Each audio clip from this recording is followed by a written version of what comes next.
Losing fat is very easy. Building muscle is very difficult. One day I woke up and I saw myself like, okay, who's this? What's happening? And then I decided to make the biggest change of my life. Saif Al-Yasi. After losing 20 kilograms, he has rebuilt his body, now an expert in health, nutrition, and fitness, transforming his own life to helping others master biohacking and longevity. His insights are game-changing. I had a client which is 87-year-old. She can do squats like sitting on a chair 200 times non-stop because she understands that muscle is everything. Muscle is the organ of longevity. Hi, this is Nabil from BricksToRiches. Today I'm sat in Dubai with a leading expert in health, nutrition and fitness. This gentleman is not just an expert in health and fitness, but he's also a very learned individual. He has an MBA and understands business, health, nutrition and science and biohacking. Saif Al-Yasi, welcome to the podcast. Thank you very much. Thanks for coming out of your busy schedule. I know you're very busy and thanks for making time out. No, this is a pleasure for me to be here. Thank you. So Saif, at the moment around the world, health and nutrition is a very hot topic. There's so many different diets, there's so many different things to choose from. What made you quit your business life going into health and nutrition? Why did you choose that journey?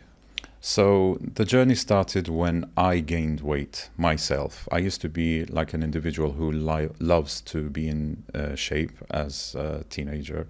I used to do karate and then moved to taekwondo. So I've been active, but it was a hobby. And then entering the university, I started being introduced to bodybuilding and how you can build muscle and look good as well. So that was there until things got really bad in the situation in Baghdad and in Iraq after the war. So I had to leave the country and I had no other place but to come to Dubai. So I was working in a company at that time and I moved to this company here, similar company in Dubai in 2005. And that's my story when I started over there. So I started for the first year in Dubai, working out just to get the stress away and live a normal life. And then after that, I quit everything and I let myself go with the other part of Dubai, which you could go to, the bad lifestyle. So yes. I let myself go and flow with that. And this is where I started eating junk. I started eating a lot of sweet. I started eating so many bad things and doing bad habits, staying up late, drinking a lot of fuzzy drinks. I don't drink alcohol. That's a good part so far. But I gained weight. The result was I gained weight. And I didn't realize until after 3 years that I have put an enormous amount of fat around my waistline. You call that visceral fat, do you say? That's the subcutaneous fat. Yeah. The one that you see outside is the subcutaneous fat, which is the ugly one. Yes. And we can talk about that. So that's just ugly.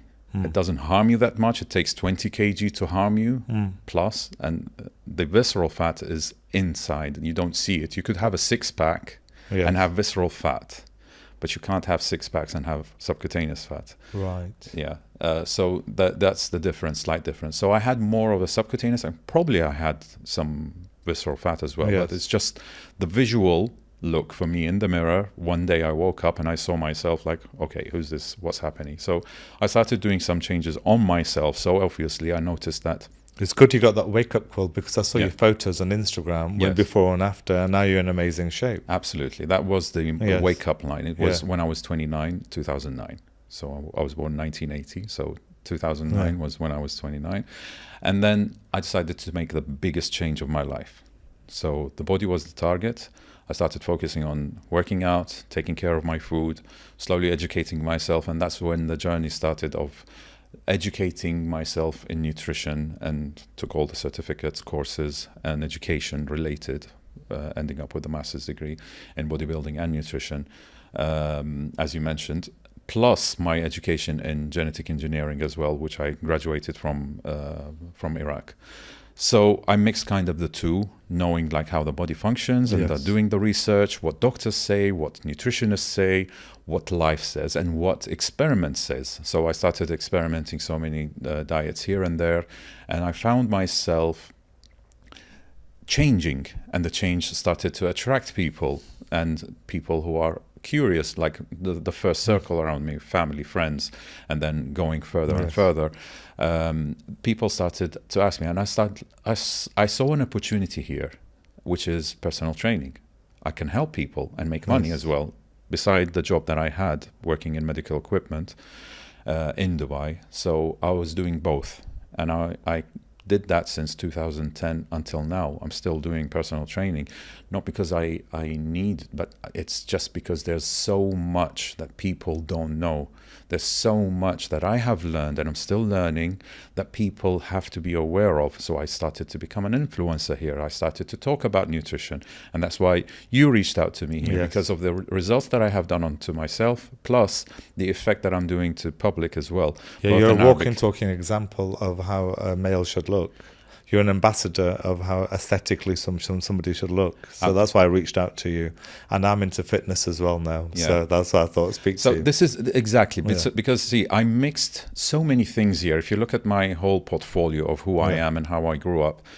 So genetic engineering was something which I studied microbiology. I studied how the cells work, biology. I studied genetics as well, whether these affect or not. And then I added to that the nutrition part. I added to that the muscle part, which is bodybuilding, plus the experimenting on myself. I was my own guinea pig.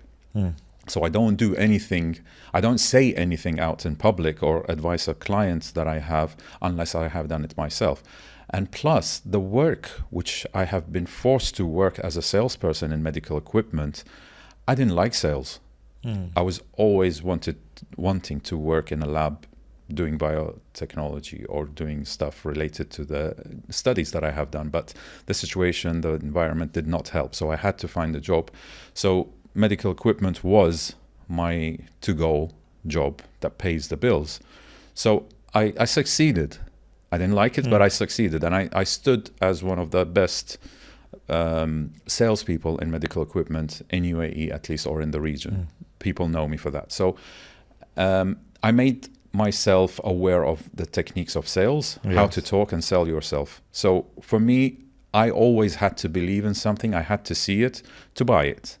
So the same thing when I want to sell my services as a personal trainer or as a nutritionist or any kind of change, mental mindset, whatever, I have to be that product. I have to show that it works with me, then I can sell it to you. Now, you reached out to me because of how I look. And in person, also, this is different. So I really focused on that. And what you see in front of you is really hard work and dedication and years of planning and building to reach to this level where I can proudly speak that what I have done is not easy, and I'm really proud of it. How many years have you been on this journey, this strength conditioning, this weight loss journey? As I told you, from 2009, it took me the change, and I never stopped. Never stopped. I only stopped once for one operation that I had, which is the appendix that I had in, I think, 2017. I had to stop for 2 months because of the infection that I had at that time. And immediately after that, I went back, but I haven't stopped. So it's purely a lifestyle journey then, isn't it? It's not something you can do like some people go on quick fix diets, etc. So it has to be consistent. Absolutely. It's like a part of your life. Yeah. So I quit sugar. That was the first step that I have done. Since that time, 2009, I knew that the sugar was my enemy. You're talking about processed sugar or natural sugar? Processed and natural sugar. So because you don't like fruits? No. Dates? No.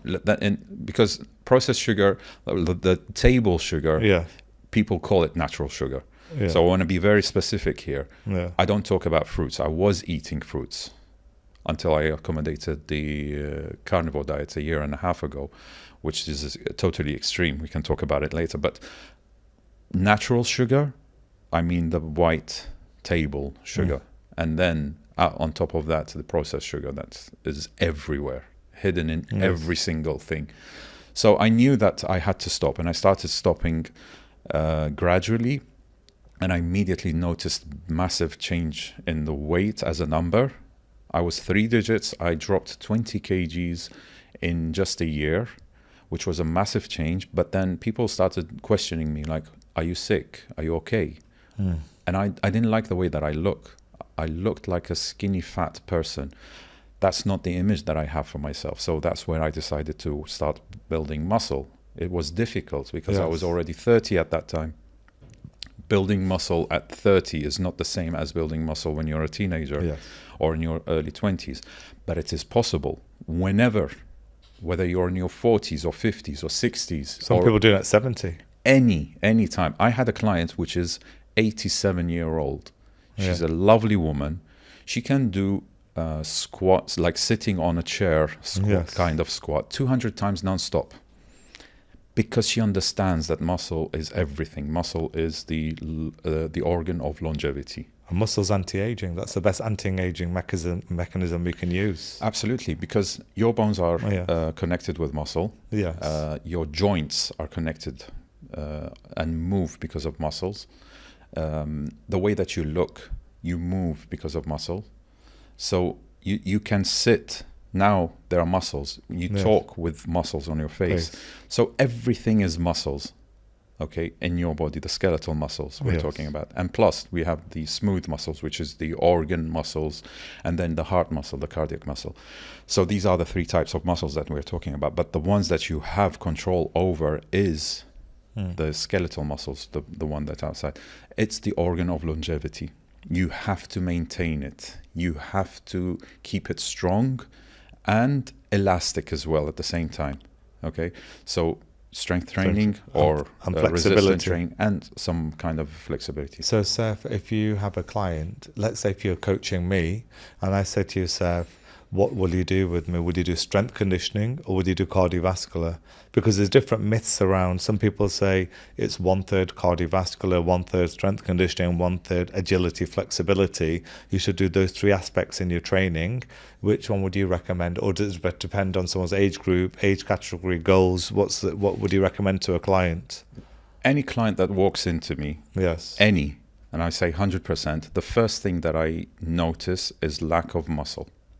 Okay, muscle strength, elasticity, mobility, lack of muscle. So the first thing that I have in my program, in my mind, is strength training, resistance training.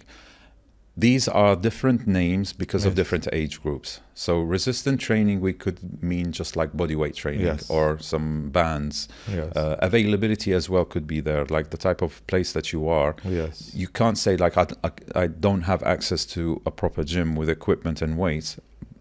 Doesn't make you stop from training. You can. That's why it's called resistant training. Yes. So strength training is linked to the weights, the dumbbells, the barbell, the machines.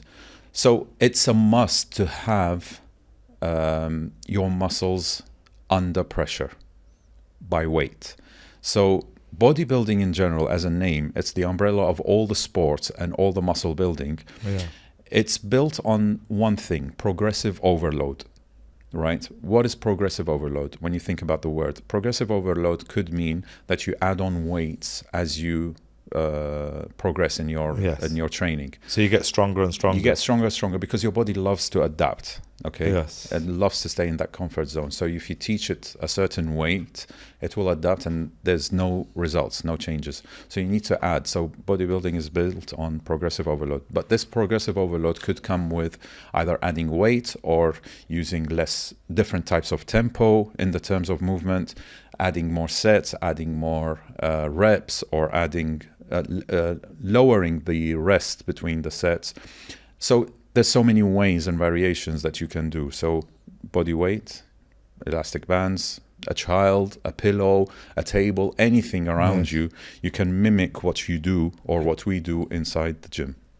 So but the main focus is building muscle. Yeah, a lot of people did that in the lockdown. They mimicked what they were doing in the gym. Yeah. They bought resistance bands. They just Absolutely. everything at home. Yeah, so we needed that. Yeah. Everyone needs that. That's a must. Now, when you think about the gym, you think about most people, the first thing that they have, especially people who haven't done any kind of sports or exercises, when you tell them you need to build muscle, the first thing that they notice, they have in their mind as a vision, is standing on stage and flexing. That's the most difficult part.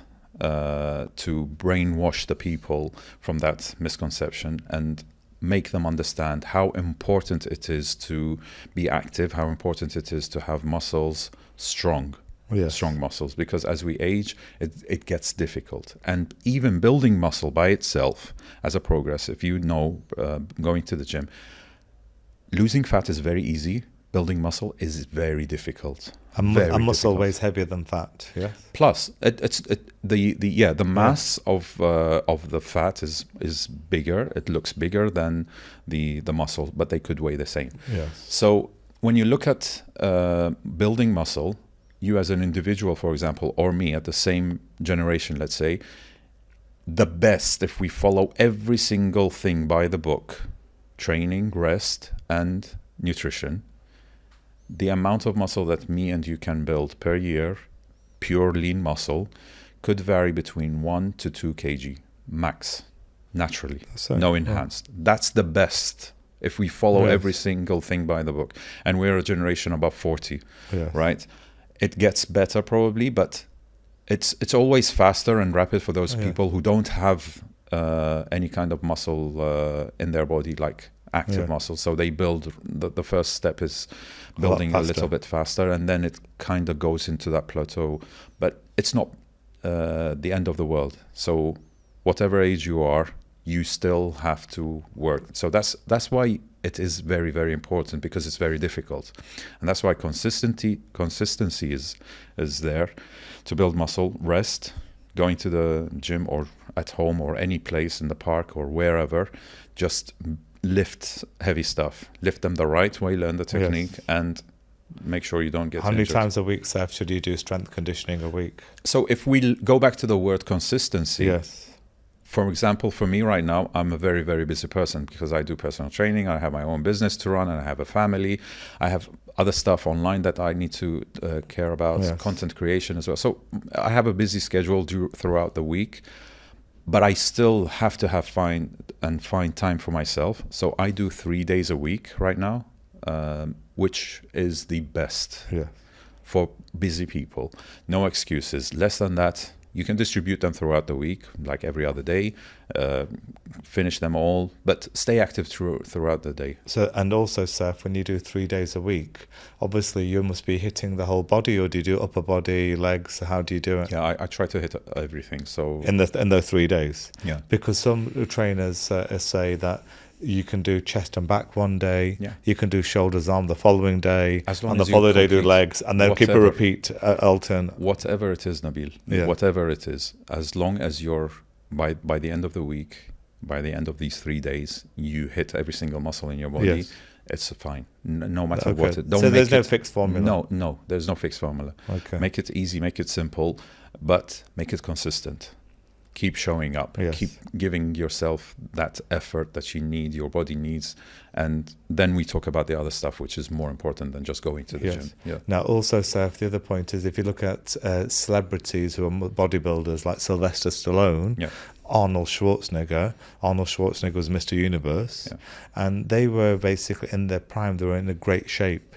But now, as they're getting older, their muscle composition's decreased. True. So, is that something to do with age, or they have lost their? So, let's say when you're 70, Saif, could you still be in the same shape you are today, Well- or would you then reduce the reps and increase the reps and reduce the weight? We never know until I'm there, but But if you use Sylvester Yeah. Stallone and Yeah. Arnold Schwarzenegger as a role model, Yeah. they're not in the same shape as they were before in Rambo, for True, example. True. But I would be a little bit cocky here and say, like, they're not me as well, because Yes. they don't have the knowledge that I have today, or we have today, not just me alone. And I don't have the lifestyle that they have lived Yes. past their prime, okay, which totally affected how they look today. Yes. They look amazing. They're still trying their best to maintain whatever muscle mass that they have, but they could have been better if they didn't have the lifestyle that they have had after their fame got Yes. hit after the Hollywood and stuff. So, but talking about myself, which I know very well, like today and every year that passes by and 10 years from now, I'm only going to be better and better, because I'm a person that believes in 100%. I don't believe in moderation. Okay, so there's no middle area that you can balance things. I Yes. hate the word balance. For me, This is me personally. This could be a little bit controversial. I don't believe in balance. For me, it's either black or white. Yes. Either you do it or you don't do it. Balance. No halfway. No halfway. Yeah, good. Don't come to me if you want balance. There's so many people and trainers out there, coaches who believe in balance. Go work with them. For me, I need people who work with me who's going to give me 100%. Because why? I'm going to give 100%. I give myself 100%. Why would I compromise for my client? Like some trainers in England say, oh, you want to drink? Go out on Saturday night, have vodka, soda, low calories. But that's a load of BS. You have to go all or nothing. Yeah. Yes. This is me. Yes. I don't force anyone to be like me. But trust me, there are people who would want to be like me. Yes. So I'm 45 today, for example, right? And this is how I look. In my 55, I promised myself to be better than what I look at today. I hope you do. So that's because I have the knowledge and I have the discipline that no one has. The discipline no one has. The knowledge is out there. Everyone can have it. Yes. But the discipline, the application is the hardest. Yes. The discipline is more important than the know-how. So yeah, I agree. Discipline keeps you going. Yes. So motivation starts you. Discipline keeps you going. Absolutely. So this I have, and I have switched on to 100%. No compromises in that. Okay. And I'm the best person to say no. I'm the immune person to any kind of outings or gatherings that happen. People hate to invite me because the effect that I have, not just to myself, or to my family, but to other people as well. They feel intimidated when I'm present in their gatherings. And what should I offer him? I don't know what to offer. Offering nothing, just a glass of water. Yeah. Why is that difficult? Yes. Why should you live your life? But I cannot eat in front of you. I'm not going to judge. Yes. Just don't judge me because I'm doing what I'm doing. I'm not going to judge you. But I am the best person to say no to any kind of entertainment or temptations, which does push me away from my discipline, even if it's a slight millimeter away. That's why you look like that. That's why I look like that. And Saif, the other question I want to ask you, Dana White, the famous UFC promoter, I don't know whether you know of him, he basically did a lot of research, and wherever he goes, he has his whole ice bath, he does his training in the morning. So one thing he said, whatever's going on in his life, whether he's got problems, whether he's got stress, whether he's got a meeting, he always starts his day with a workout. So it doesn't matter. So his priority, as soon as he wakes up, he gives 2 hours to himself.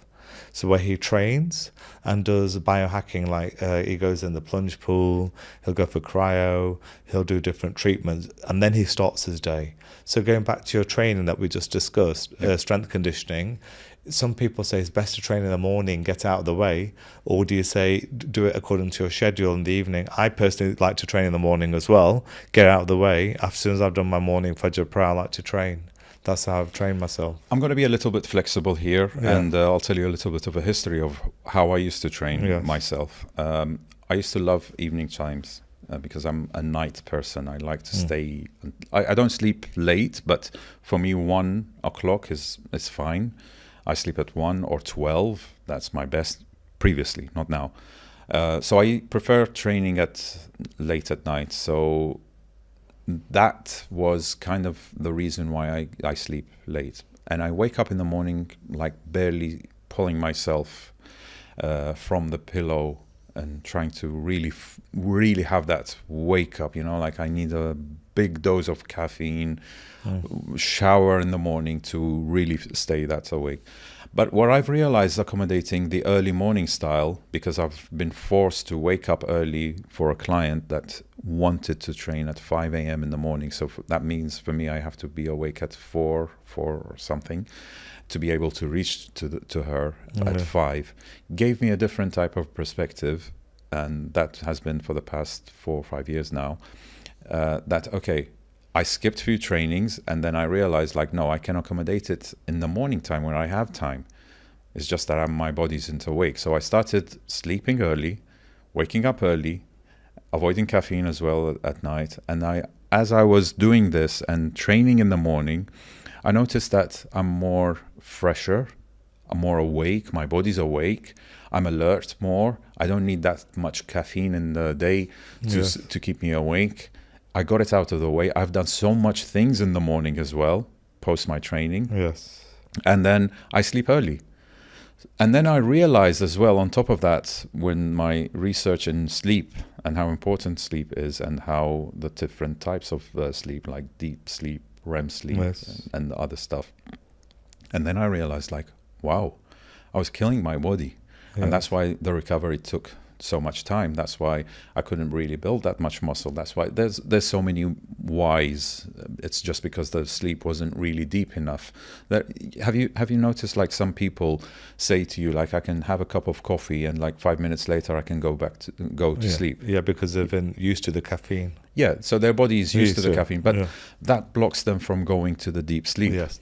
And deep sleep is very, very important. That's It's when your not body just- recovers. Yeah, it's not just the sleep. Yes. Yeah, we can sleep. I can have a cup of coffee now and go to sleep. But my last cup of coffee, I had it at 12 o'clock because 25% of the caffeine stays 12 hours after. Yes. So I don't want that to hit. But I love coffee. Nobody can really quit coffee that much.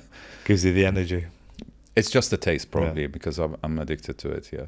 Yeah. Nice. So you basically recommend training, strength conditioning anytime that suits you, but for mornings better for me. It's always better. Yes. Yes, for everyone. But again, there are people that I've talked to, clients. They say we work night shifts, so how can we do that? So priority is to get the work done, Yes. the workout done, and then which one is best? Definitely early morning. That's early great. in the day. So Saif, the other question I want to ask you, we spoke about strength conditioning. How important is cardiovascular and agility? Those two are very important. So what percentage would you break down, say, in your workout regime, strength conditioning, what percentage of that would you put into your training program? What percentage would you put in there, cardiovascular, like running, sprinting, skipping, etc.? And what percentage would you give to agility? Like, I just come and play paddle. You have to be flexible to twist and turn, or any sports like you did martial arts. Yeah. In martial arts, if you haven't got flexibility, you can't kick high. Yeah. So what percentage would you give it? It's extremely important because we talked that there are three types of muscles in the body: Yes. the skeletal muscle, Yeah. the smooth muscle, and the cardiac muscle. So the cardiac muscle, we talk about the muscle in the heart and the arteries. So the whole blood circulation, which is extremely important because you have the nutrients delivered, you have the oxygen and carbon dioxide leaving your body. So the whole system of the blood flow inside your body, the circular system, is extremely important. And the pump, the muscle, the main muscle, is the heart, and plus the arteries. They have also some smooth muscles that can push the blood around. So this is extremely important, and to keep your heart rate as low as possible is extremely important as well throughout an activity. So there where you see that the resting heart rate is extremely important, and the highest heart rate and the variation between them, like the distance between them, should be as high as possible. In order to be able to be in the athlete category. So cardiovascular system is extremely important for the body, for yourself. So training that is extremely important as well. Plus avoiding other things and sleep, nutrition, what you have. But to keep it clean, for example, when you talk about training, when you're lifting weight, the type of exercises that you're doing, it could be also considered as a cardiovascular training, because when you're doing strength conditioning, yes. you are doing strength conditioning, Yes. like also lifting, purely lifting weights, bodybuilding Yes. style, resting in between the sets and no activity whatsoever in between. It is by itself a cardiovascular training system. But I would add on top of that walking. So walking, climbing stairs, or walking on a treadmill, going on a walk outside, walking the dogs, uphill, downhill, whatever. How many But steps? How many steps a day? Yeah, I mean, they say 10,000 Oh. steps, which is ideal. But the reason, ask me a better question, is why? Why do we need to walk? What's the reason behind walking? And how does walking help my cardiovascular system? Do you know that we have a second heart in our body? And I don't know that. Yes. So your calves are your second heart in your body. Oh, right. All right. So if you look at the blood circulation in your body, the blood leaves the left ventricle from your heart with a very strong power pumped from the heart, and because of gravity, it goes even faster. But when it goes back up to the other side, to the right side of the heart, it slows down. That's why when you look at the structure of the arteries and the veins, they're totally different. So arteries are the red, if you look at the image, and blue, they describe it as blue, is the veins. And veins are closer to the surface, but arteries are way deeper, because if you happen to have a cut in your artery, you're going to die. That's why people avoid any cuts in their wrist here, because you have a vein here. Okay, and that's why doctors come and touch this, because this is the pulse from the vein, and over here as well. So it's very important to have the blood go back to the heart, but because of gravity it slows down. So the veins, the structure of the veins, they have valves, so every time the heart pumps, it opens to push the blood up and closes so it doesn't go back down.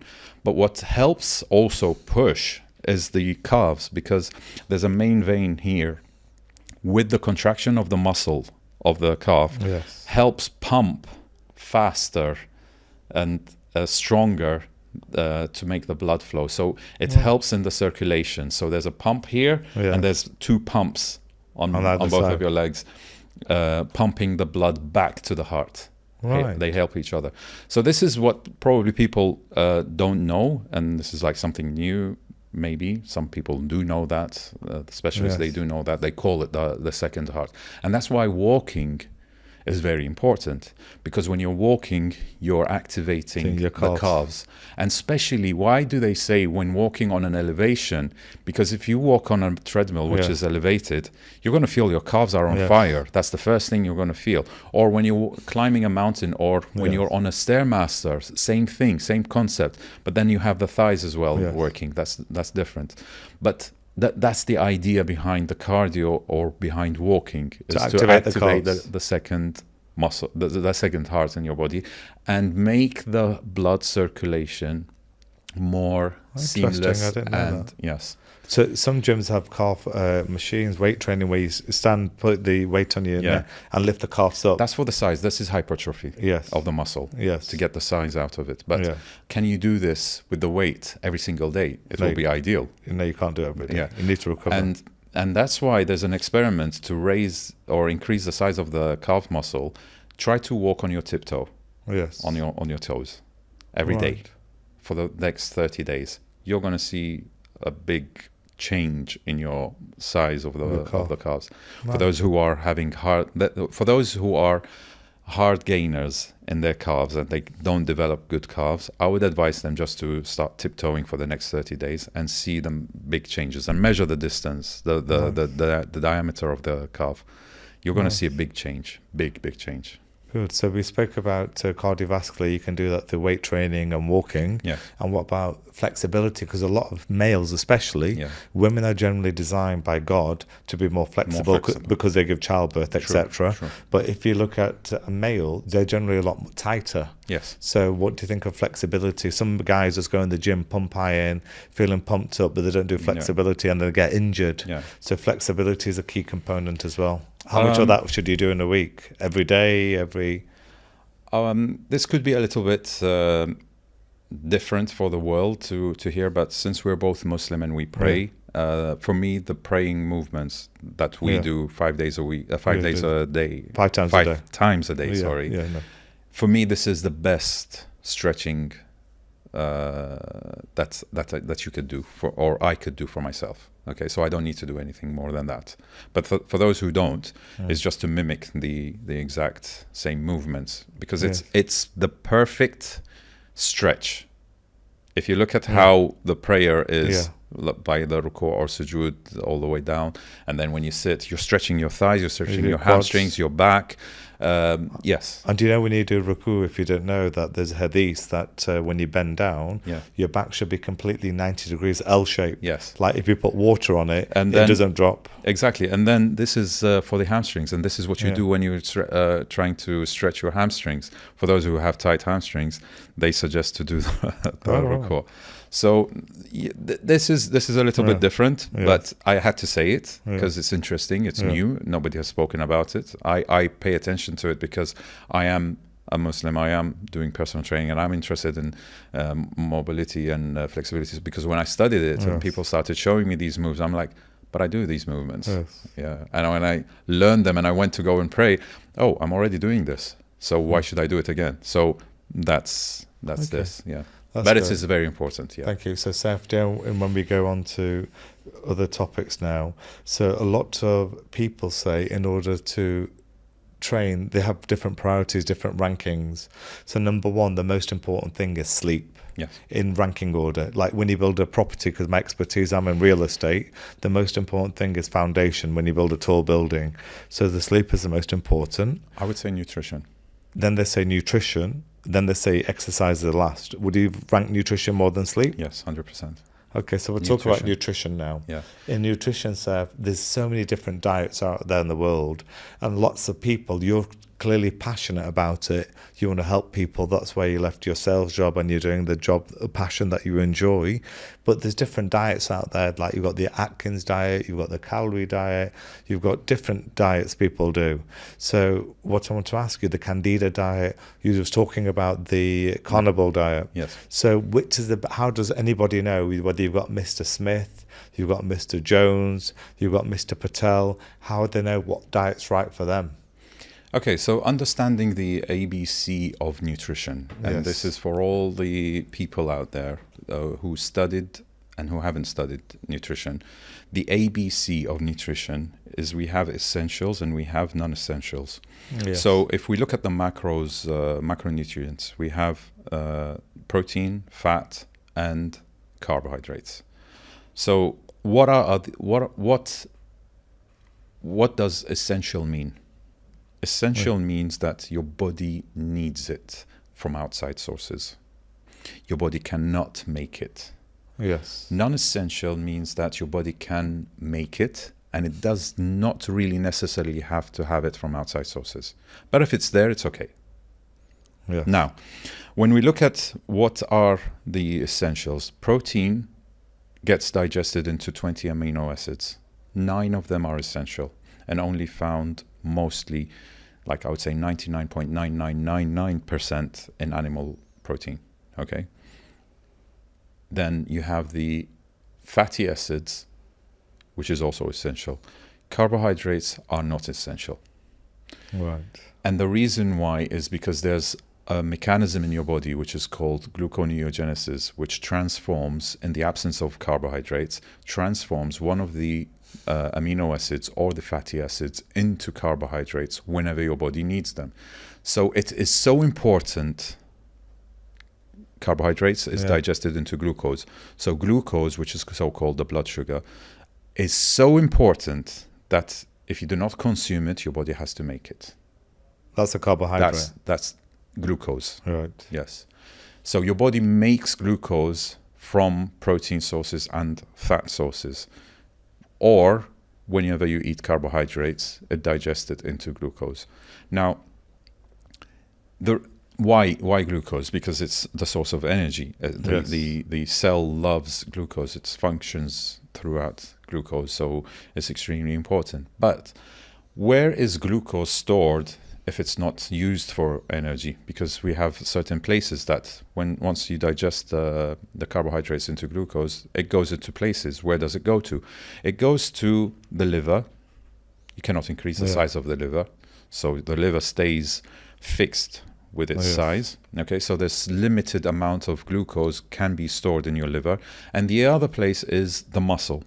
Now we can play around with the muscle, like your muscles, my muscles do not store the same. And then if you bring a big, enhanced, juiced bodybuilder who has massive amount of glucose, is not the same as ours. So he can accommodate more carbohydrates than me or you. Yeah. But when we talk about natural human beings, natural muscle size, but from a person who's stationary, who hasn't worked out before, or looking at, for example, as an example, I'll bring myself here as an example, 15 years of training non-stop, extremely disciplined. The size of muscle that I have today is it's natural, but this is probably the ultimate level of building muscle, right?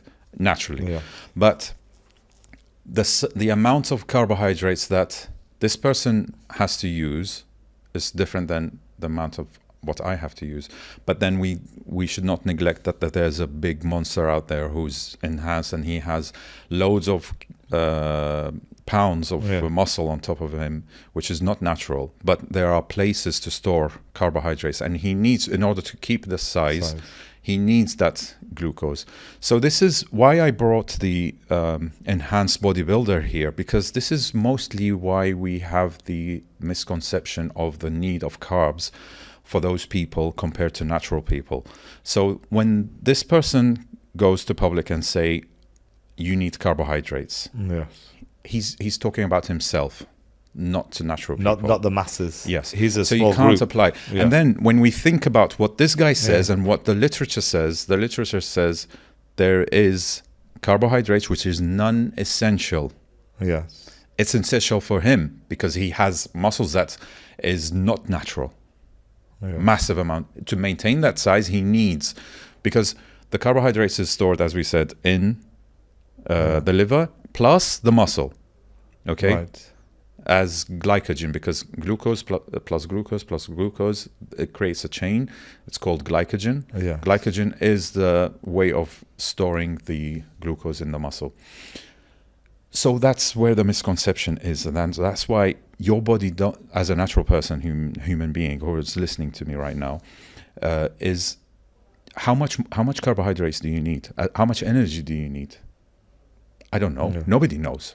Nobody knows. Based on the activity, I don't know what you're doing. I don't know how much muscle you have to generate, or to do the formula to calculate how much you're going to burn and how much you need of carbohydrates to maintain a certain shape. What is the goal? So some gyms work that out for you. If you go to UP or other gyms, they do a body fat analysis, then they do your micros, then they tell you that you have these calories. It is too complicated. Here's where I need to... and they're very commercialized. Ultimately, their goal is to make money out of you. It's your body cannot work on machines. Your body cannot work on...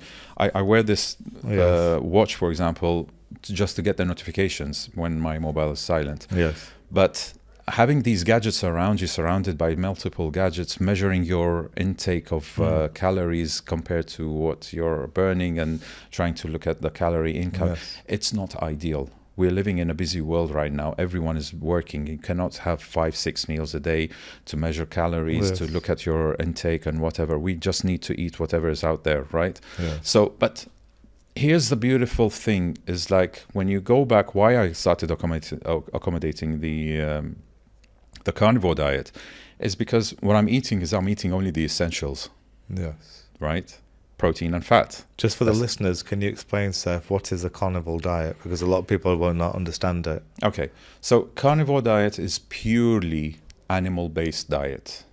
Animals are having protein, the meat, whether it's red or white, plus the fat that comes with it. So if we look at the egg, for example, the white part is the protein and the yellow part is the fat. That's the perfect example for how important it is. And in nature, you will always find fat and protein mixed together.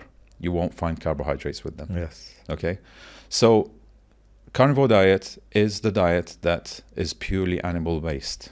Your source of energy will come from the fat after your body consumes and transforms the fat either into ketones or into glucose whenever the body needs them. Yes. Okay. So any animal, chicken, lamb, any, beef, any. What about fish? Any. Yeah. Any. You can start with anything. There is an advanced level of the carnivore diet, which is total extreme. It could be for curing some certain diseases, which is called the lion diet. The lion diet is purely red meat and salt and water. That's it. No questions. That's very advanced. But going back to the carnivore diet, do you have greens with it, like broccoli, nothing? No. Rice? No. Purely meat? Purely animal-based. So that's like Atkins. Atkins is animal-based. Atkins is protein-based. It could be different sources of protein. Plus, he introduced a little bit of fruits, a little bit. Plus, less fat, less saturated fat. But when we talk about saturated fat, we're talking about animal fat purely. So carnivore diet is a totally different diet than the Atkins diet. It's just purely saturated fat, purely meat, all sources of meat.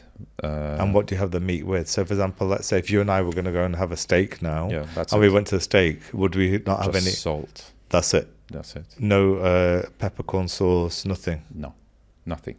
Just steak on its own. No broccoli, nothing. Yeah.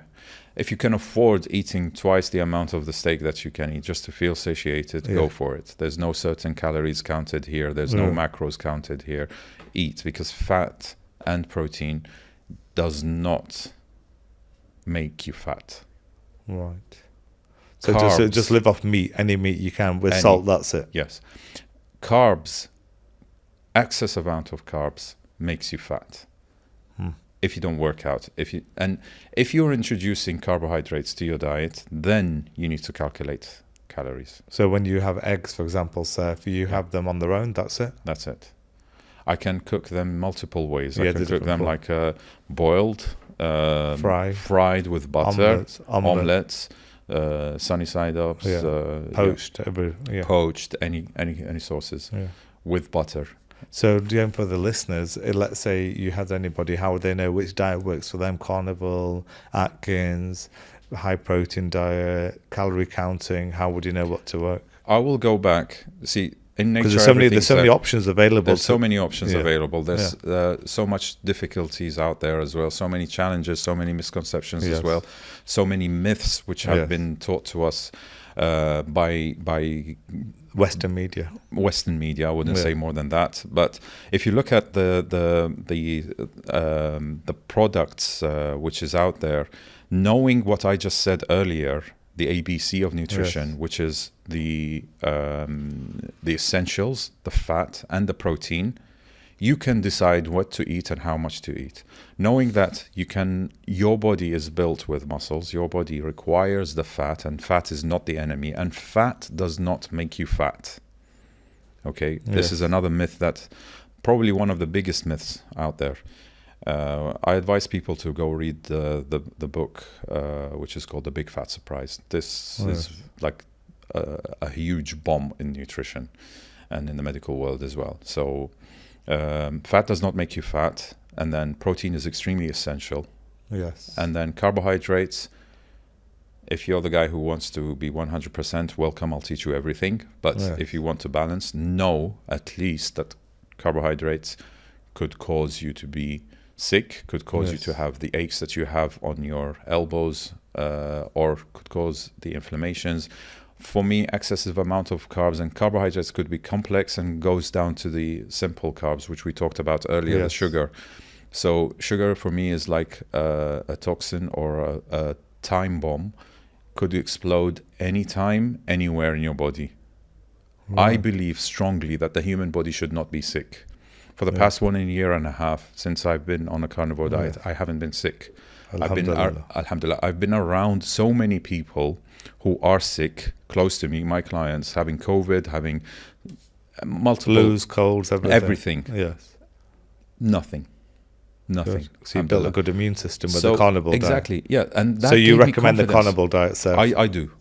Strongly, so that's the best diet you recommend? I do. I have a huge community, both in Arabic and in English, and there's a huge population of people out there. We help each other grow and use the carnivore diet as a way to experiment, to see what I'm saying, to see what I have experienced. It just takes you 3 months to believe and see the changes, and then it's up to you to decide. But at least, you're not allowed any fruit at all on the carnivore diet? Not at all. Just give me 3 months of your time to try it, experiment, see the results. What on your body, on your mind, on your clarity, on your energy, on your sleep, the performance, the hormones, the sexual performance as well as men and women, the hormone regulation in your body, everything like that. Just give me 3 months. So carnivore diet's the one? Yes. Give me 3 diets, and then after the 3 months, it's you to decide whether to continue or not. It's difficult. It's not easy. It's going to be challenging. There's so many myths. There's so many myths out there. You're going to hear a lot about it. All right. You're going to hear a lot about high cholesterol. You're going to hear a lot about smell in your body. You're going to hear a lot about, because there's so much around it, and Yes. coming from people who don't really want to try it. And the other question, Saif, is what about some nutritionists say when you eat, only eat organic meats, so organic chicken, organic steak. Do you believe in that? Or is Of course. I mean, if because you it can hasn't got the afford chemicals in it, has it? It's got, yeah, if you afford it, if you can afford it, Yeah. yes, why not? Go do it if you can afford Yes. it. But if you cannot, even start with the regular junk burgers. Yes. Just order the burger patties Yes. with cheese and eat them. Eat as many as you want. Yes. Don't be afraid. That's what I do sometimes when I'm traveling. Yeah. I'll go to McDonald's, order a quarter pounder, put the bread away, and just have the meat on itself. But I'll give you an advice. Go tell them, give me as many patties as you want. How much would you charge me just for the patty, and add cheese on it? All right, I'll do that. Save some money. Absolutely. Okay, Seth, the other question I want to ask you, brother, is, there's a big myth in England and around the world. Like, I go to Joe the Jew sometimes. People put protein powder in there. There's things in there. People say if you feel like a dessert, get almond milk, put protein powder and put ice in there, throw a banana and whiskey, it'll fill you up. And now there's apparently protein powder's carcinogenic, causes cancer. What's your view about protein powder? So I used to use protein powder because I was coming from an area that knows how important protein is, and we are under eating protein, thinking that, okay, this tastes good. I come from a diet where I've been away from sugar, so this is sweet. I can drink that. I can have a nice drink. Yeah. Tastes good, different flavors. So many companies started playing around with the flavors, the taste, add-ons here, add-ons Yes. there. It really tastes good. It tastes like ice cream as well. Yes. Sometimes. It tricks your brain you're having a dessert. Yeah, but okay, the benefit is you're having your protein intake, but what is that sweet? They're sweeteners. Some companies paid attention to that. Okay, let's add some low-calorie sweeteners in it, no sugar in it, zero sugar and stuff like that, but it still tastes sweet.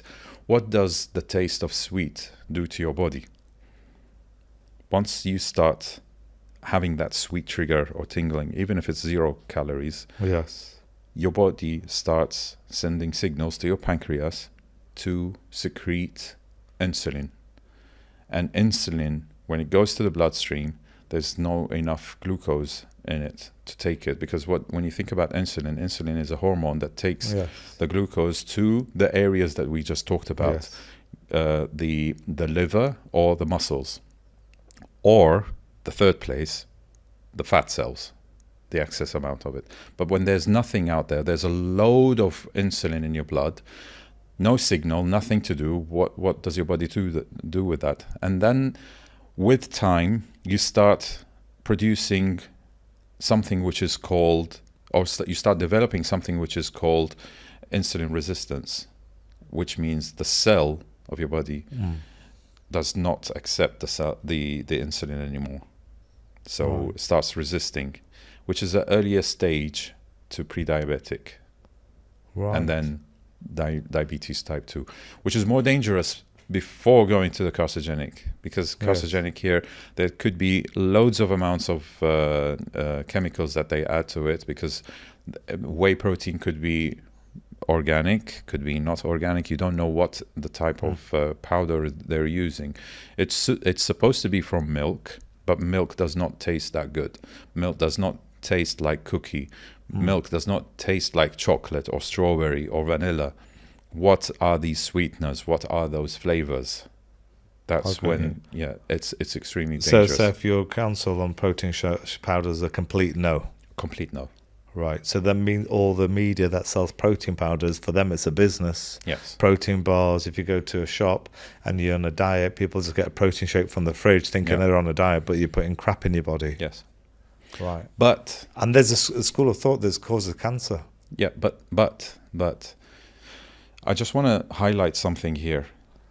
It doesn't mean that you need to go back to your Mars or Snickers or Bounty, Yes. because the protein is carcinogenic and this is not. Yes. I don't want people to understand, those who made it away from these sweets and chocolate bars, the real chocolate bars, jump to the protein bars.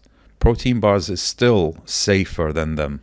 Right, I'm with you. So that's a better option. It's a better option, but There's still Yes. problems with it. If you want to have the ultimate health, avoid these as well. Yeah. But I'm not saying here that protein bars or protein is worse than eating the other chocolate bars. Right, I'm with you. So the best Okay. protein to get is natural, sir. Natural. Always eat Yeah. your protein.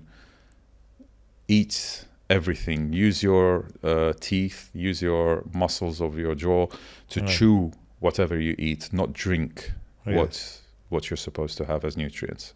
Yeah, so you should chew at least 30 times or something. Yeah, even for the juices as Yeah. well, like even the fruits. Eat the fruits, don't drink it. Right, I'm Yeah. with you. And also, so in relation to, so the protein powder is complete no for the listeners. Go natural protein Yes. through food. Yeah. And in relation to supplements, we're going to go on. This is a huge industry. So supplements, people want to make money out of it. Now, obviously, you can get all these supplements from food if you eat properly. Yeah. Secondly, people give you supplements blindly. The best way to take supplements is to extract your blood, Yeah. put it under a microscope and see, I need this supplement, I'm this deficient.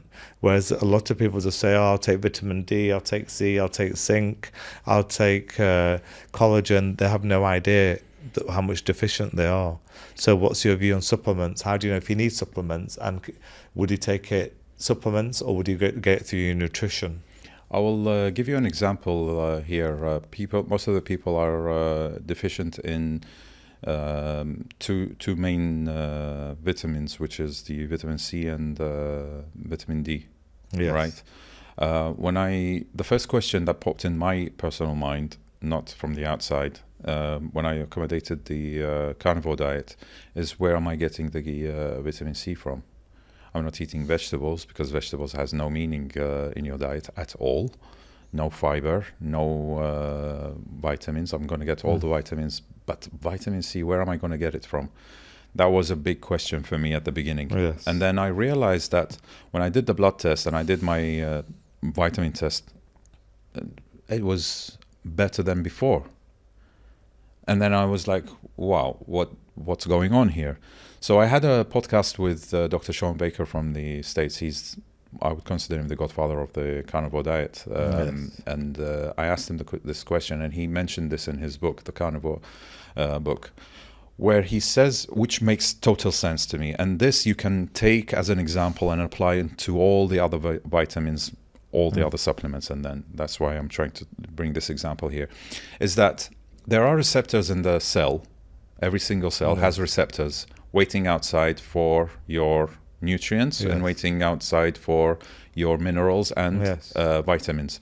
So because of other diets have excess amount of glucose rushing in your blood, fighting to get connected to that receptor, which is the same receptor as it's supposed to be for the other receptors, for the other nutrients, like the vitamins and the minerals.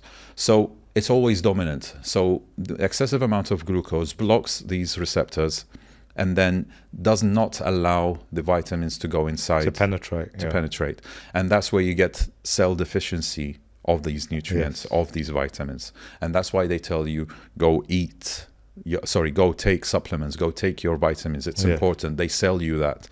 Although you're eating a lot of vegetables or whatever amount of food, but it's because of the excess amount of carbohydrates. Right. Now, removing the carbohydrates, there's still glucose, but naturally built glucose from your body with the right amount. That's when we said you don't know how much carbohydrates you need. Let your body decide that amount. So on a carnivore diet, because of the absence of carbohydrates, your body is regulating the glucose in your blood. So therefore, there's no much glucose to fight. So therefore, there is small amounts of vitamin C in the meat where it goes and penetrates easily without that traffic of glucose. And your cells are enjoying the proper amount of vitamin C and apply that and multiply that to all. So how often would you recommend someone to have a blood test to check where they are on the mineral deficiency, vitamin? I've done it in the past year and a half, probably 2 times only, just for my own research, just for my own understanding and belief in what I'm doing is right. And I was surprised that I'm a person who wakes up really early and leave home stays in a dark gym. There's no sun, and I go back when it's night as well. So you're missing So the vitamin I'm D. missing the vitamin D. So I should Yes. be and no supplement as well, because I Yes. decided not to take any kind of supplement. So where is the vitamin D coming from, and why is my vitamin D so perfect? You got the Yes. point. So the question is, where does it come from? Yes. So it's the same principle. So same, it comes from the nutrition, basically. it comes from the nutrition. It comes from whatever you're eating. So there are so many studies out there for other than the meat, but Yes. nobody has paid attention to what the meat has in Yes. terms of nutrition, in terms of vitamins, in terms Yes. of everything else from that. Yeah. Good. And also a few questions, because we're pushed for time now, is that Ramadan is approaching. Yeah. We've got a few, 3-4 days it arrives. So obviously the Muslim listeners listening around the world, people have asked me to ask you the question, what is the best time to train in Ramadan, and what's the best diet to have in Ramadan? Like, you don't have fruit Yeah. and you don't have sugar, but it's a Muslim sunnah to break the fast with a date, Yes. a kajur. So when you break the fast, that's sugar. So what would you recommend? Okay, so let's talk about the training first of all. Yes. So training, I would highly recommend prioritizing sleep during Ramadan. And most of the Muslims around the world, especially in the Arab world, have the wrong idea of doing the fast. Yeah. Most of the people gain weight during Ramadan, and when you're Yes. supposed to either maintain or lose. Yes. So the idea, if you look at how people fast, is they stay up all night until Fajr time. Fajr time, Yeah. suhoor time, all the time eating, and then sleep until Zuhr almost time, lunchtime. yes. Yeah. So basically, they're cheating not the fast. They're cheating the the fast, fast. and they're overeating, over-consuming. Yes. Okay, just because of these few hours of fast. So, for me, and when people ask me about Ramadan and fasting in Ramadan, I would prioritize sleep, no matter what. And this is the best time for your body to be awake with no food or water, and be active So sleep straight away after Isha prayer, so you can go straight away. Yeah. Straight away. Sleep early. Yes. Don't worry. Wake up for suhoor, have your breakfast, Yes. and then live your life. Either if you can go back to sleep for a couple of hours, or Yes. go practice whatever you do, go to work, and live a normal life. You need that time to be fasting and awake, active, with the secondary Yes. muscle, secondary heart active as well, walking, to detox your body. And what is the best time to work out then, brother? So, So- sleep is, so Ramadan, the focus number one is sleep's the most important. Sleep is the most important. And why I mention sleep, Yes. in terms of training, don't train at night, late at night. Because you'll be wired, you won't be able to go to sleep. So everyone who trains and they fast, they always push their training time beyond Isha. So Yeah. we're talking about 9:30, 10 Yes. p.m. and onwards. That is going to affect your sleep. So I would not recommend to do that. My personal favorite is Yeah. either before Iftar. iftar, half an hour. Yes. Reduce the strength Yeah. strength training. Reduce the intensity. Go jump, like the weights that you lift. Yes. Go to 75%, and then just do half an hour. Just keep it. The goal is not to build. The goal is to maintain. The goal is to just Yeah. stay active. This is training during Ramadan. You're not supposed to expect any results during training. The only results that you're going to Is expect is the maintenance. maintenance and detoxing. And it's the best time to shred those extra layers of fat that you have in your subcutaneous fat. So the outside fat. So that's the perfect timing. So take it slow, rest, give your body some time to rest. Don't over stress your body Yes. with a workout that you used to do before.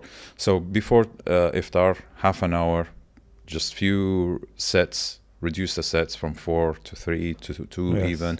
Reduce the number of exercises to, instead of 6, do 4, 2, 3, whatever.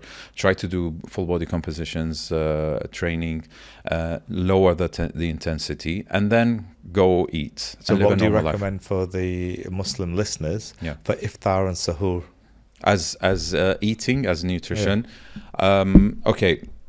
I'm not going to talk about carnivore here. I'll just talk normal life Yes. because majority of the people are not on carnivore, so I would understand that. I would break my fast with the conventional, traditional dates, but not overeat the date. I would not Just have one or something. 1 or 3, Yeah. more than enough. So just to have that, probably bone broth soup. I would prefer that, Yes. or any kind of soup just to relax the stomach Yeah. and rest. There's another option to work out after these two. Go do your workout and then go to that big meal that you want to have after your training, or just like have your nutrients and make sure to have proper nutrients, the essentials. I highlight the essentials, which is what? Protein and fat. Right. So that's for going to be iftar. healthy. Yeah. So you could have chicken, steak, wherever. Yes. And what And about sahur? Some people say sahur. have porridge. I wouldn't slow burn. recommend. No, I wouldn't recommend. I would have probably dairy because they're full with casein. So I would go eggs. I would go yogurt. I would go cream. There's cream. I would go cheese as well. Those are good sources that keep you satiated because they're higher in fat, and fat gives you that stable, long energy to keep you awake, active, and not hungry for a longer period of time. Because this is one of the things that I've realized in the carnivore diet is when I eat a proper meal, Yes. I could have 1 meal a day or just two meals max. I've never had 3 meals a day because I eat, and this meal that I eat on a carnivore diet is full with fat and protein, keeps me satiated for at least 8 hours, Yes. or could be 24 hours till the next day. I've got you. Yeah. So that's it. So basically, have iftar with a date and some meat, and sahur have it with yogurt, cheese, or bone broth. Yeah. That's good. And in relation to between iftar and sahur, how many liters of water would you recommend to them? Whenever you're thirsty, don't over drink water. You could be falling in the trap of dehydration by over consuming water. Just take it easy. Now, we're lucky. Most of the world is going to practice Ramadan almost like in a cold weather, like in between winter and spring. So your body is not really sweating that much. But make sure you have enough sodium. Electrolytes. Yeah, it's sodium. So salt could be like, I wouldn't go for fancy. So some people say 3 liters, some people say 5 liters. There's no fix. Just listen. Listen to your body. Yeah, listen to your body, but make sure you have salt, which is like the proper salt, which has the sodium, which helps the water go inside the cell to stay hydrated. That's how you're really hydrated. You don't want that water staying outside the cell. Yes. Yeah, you get water retention. Good. So that summarizes. So number 1 in Ramadan, sleep is most important. For iftar, have a protein, broth, and for sahur, have yogurts, cheese, and things like that. Yeah, prioritize your protein, always. Yeah. Okay, now we're talking on the subject of Ramadan in Islam. During the Prophet Muhammad, peace be upon him, 1400 years ago, he recommended people to have their stomach in 3 portions, 1/3 air, 1/3 food, and 1/3 water. But sadly, in the Muslim world, people don't practice that. Lots of fat Muslim people out there. So what do you think of that teachings by our beloved Prophet 1400 years ago? To 3 sections, 1/3 food, 1/3 air, 1/3 water. Yeah, it's basically the same concept that we just talked about. So looking back at how they lived their life and how easy and how affordable it is to get the food, it wasn't as easy as it is today, right? There's so many supermarkets around us, and food and so-called food, I wouldn't call them food, is everywhere, and people are over-consuming those artificial food nutrients in their body, and that's the wrong way, which keeps them hungry all the time. And there's another thing that happens inside the body when you overconsume these type of food is the leptin resistance. So there are 2 hormones in our body. One is called the ghrelin. The ghrelin is in the stomach. It gives a signal to the brain that we are hungry. So you start eating, and then there's another hormone which is produced from the fat cells, which is called leptin. Leptin sends a signal to your brain when you're satiated enough. So there's something called leptin resistance. Yes. That means the signal of this hormone does not reach to the brain. So it tells your body that you're not satiated. You're still hungry. So you start overeating and overeating. And that's how you get bigger and bigger. And that's how you get bigger and bigger, and that's how you get sicker and sicker. But it's a good basic rule for people to follow: 1/3 food, 1/3 water. Absolutely. Because your brain takes time to signal you're full anyway. Absolutely. You give time for your brain to relax. Yes. From food. So, Brother Saif, you are a biohacking expert, yes? Yes. So, what I want to ask you is, a lot of people in today's modern science go for cryotherapy, go for the oxygen chamber, go for infrared. Saunas are recommended, infrared's recommended, but if you go to sauna 3 times a week and you do 20 minutes, it reduces the risk of heart disease by 40%. What do you think of all these biohacking techniques? Are the real? If you go in the cryo, you burn up to 700 calories, it reduces inflammation. What do you think of all this? Sauna's hot, cryotherapy is hot at the moment. Okay, when it comes to these technologies, I really don't believe in it. I'm a person who you can consider me as a caveman. Yes. I really am not a fan of any of them, although I have tried them. The thing that I tried the cryo, I tried the sauna, I tried the ice bath as well. Yes, it takes you out of your comfort zone. That's probably the only benefit that could help people nowadays, is that the people are sitting stationary in front of the computer or in front of the TV, doing nothing on their mobiles, on their PlayStations or whatever games. So in order to make them jump out of this area. But if you're an active person, you don't really need them. If you're a person who knows the value of your body and the movement of that, that's proper. So you don't really need sauna. That's proper biohacking. Biohacking is for those who are really lazy, who don't know the value of moving. So there's no anti-aging or anything. Again, that's down to marketing. And yes, it's marketing. Yes, it's so cryotherapy, ice bath, yes, the air oxygen chamber. I've been in all these, sauna and everything. They don't help. Did it make any changes? You just lost a lot of money, but nothing happened. If you don't change your the fundamentals diet, of the diet, the sleep, so the training. That's why I prioritize the diet at the top. It's more important. It's almost everything. Right. So sauna, when you sweat it, all the toxins out, that doesn't work. Just go for a walk outside. You're going to sweat. All right. Do some activity. You're going to sweat. Why do you need to go to a fancy place to do it? Right. I've got you. So Saif, you've been a brilliant guest and you give them some very knowledgeable information. Sorry, we're pushed for time, and I can't wait for this podcast to be released. Thank you so very much. Thank you. Appreciate it. Thank you.